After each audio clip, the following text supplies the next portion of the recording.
জুনে জাতীয় দলের ক্যাম্পে যোগ দিচ্ছেন সুলিভান ব্রাদার্স। রোনান ডেকলানের বাবার সাথে আলোচনার পর স্টাফলিকে এই খুশির খবর জানিয়েছেন বাফুফের সহসভাপতি ফাহাদ করিম।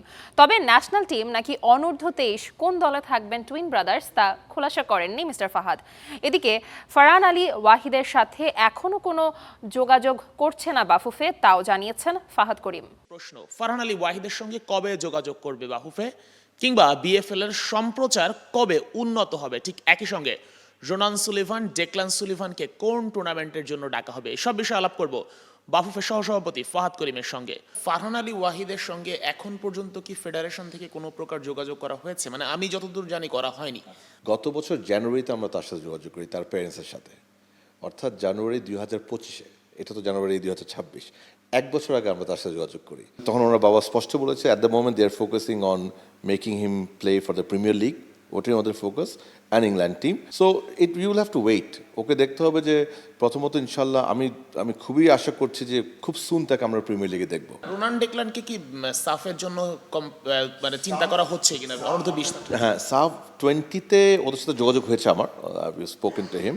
সাফ 20-টা এখনও কনফার্ম না করতে পারলো, বাট জুন যেটা আমাদের ক্যাম্প হবে আপনার ন্যাশনাল টিম, ওটাতে আপনি রোনাল্ড ডেকলান দুজনকেই পাবেন ইনশাআল্লাহ জাতীয় ক্যাম্পে। বিকজ আমাকে টেকনিক্যাল টিম থেকে যেটা বলা হয়েছে যে ওনারা মেইন 23-তে কোয়ালিফাই করুক না করুক, they would like to have them in the camp, because ওনারাও চায় ওনারা চান অনূর্ধ্ব 23 না জাতীয় দল।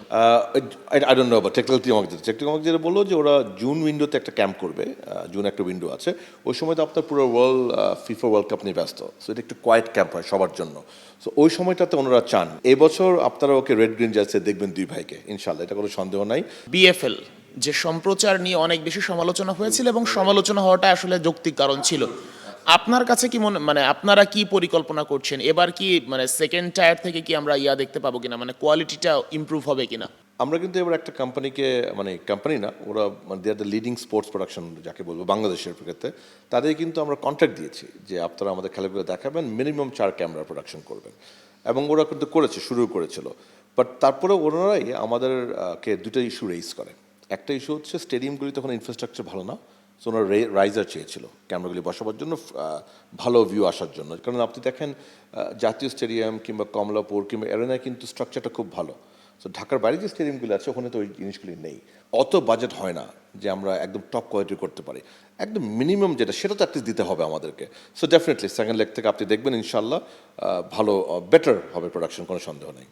Thank you. কথা বলছিলাম ফাহাদ করিমের সঙ্গে, বাফুফের সহসভাপতি। নিশ্চয়ই যে প্রবলেমগুলো নিয়ে সমালোচনা হচ্ছে, বিশ্বাস করব সেই প্রবলেমগুলো সলভ হয়ে যাবে, এবং যে আশাগুলো উনি দেখালেন ফাহাদ করিম, সেগুলো নিশ্চয়ই পূরণ করবে, এবং ফ্যানরা নিশ্চয়ই শেষ পর্যন্ত সন্তুষ্ট হতে পারবেন।